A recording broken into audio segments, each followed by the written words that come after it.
Hi everybody, I am Brian Mullins the Fox. Welcome to the last of 3 rant videos as to the potential aftermath regarding the culture shock of 2025, which is, in its own right, the first of 3 to occur.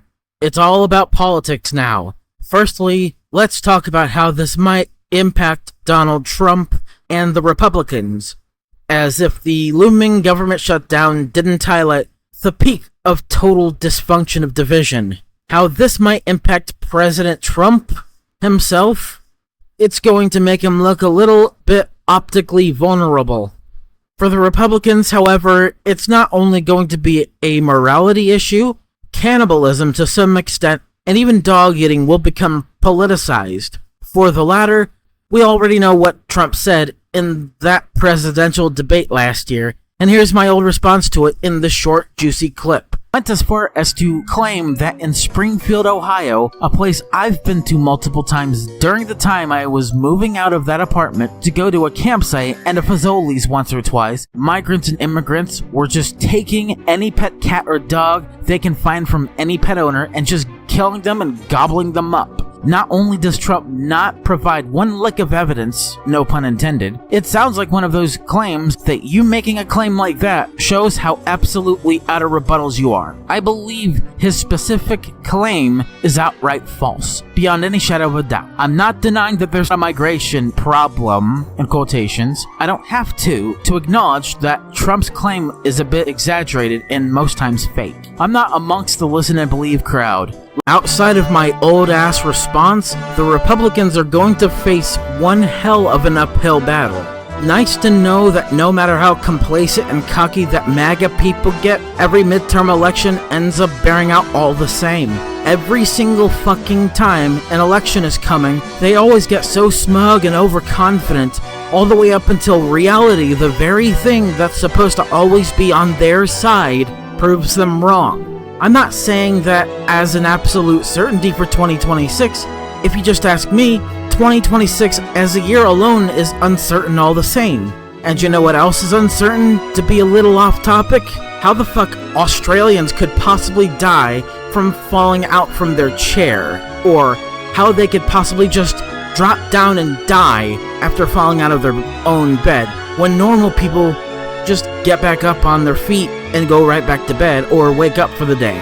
For the bed part, do they have to have their beds at a high height, or is their mattress 100 feet tall? How the fuck can one person possibly die just from something as minuscule as just falling out of their bed? Do they fall on their ass? Do they fall on their head? Or do they just fall and then die? And hilariously enough, how can an Australian die from tripping over their own furniture? Do they just fall down, get up off the ground, and just hurt a little and then be fine? No, of course not. They just die, all the same. It's as if they'd have to trip over their furniture like a sofa and literally lunge 30 feet forwards at 50 miles an hour and combust into the drywall. It's fucking retarded and it's ridiculous, but let's get back to what the topic is.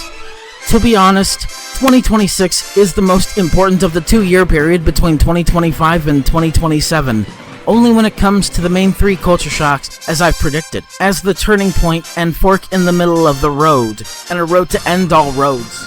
But outside of all that shit, to sum it up nicely, they might lose the midterms if they ever act the same way they did in 2018 again, unless they actually pull off 10 Hail Marys in less than 2 years. It's not even out of the question as to why I would bring up dog eating in this rant video, because Trump signed into law a bill that made eating cats and dogs illegal as part of a bigger bill on December 20th, 2018, literally 10 fucking days before the Easter roast game video came out. So this is further proof that I could not have just made it up if I tried. I just couldn't have. There's no way. And it's certainly not out of the question as to why cannibalism would become weaponized alongside with all the other extreme activities people indulge in. If you have a memory far better and serves you well than a goldfish does by serving you salmon instead, you would see that I've been talking about the roast game from every angle for almost an entire goddamn decade, and now I'm clearly not saying that nothing's off the table. Well, unless if an Australian trips over it and just dies like a potato. Because Trump could also make some more positive yet endearing statements to try and balance things out, including the divisive things he might say, as I predicted before. But until it actually happens, that's all I can say about it all, and that's it. I'm Brian Mullins the Fox, signing out. See you in the next short-form rant, or hell, even long-form rant number 1. See you then.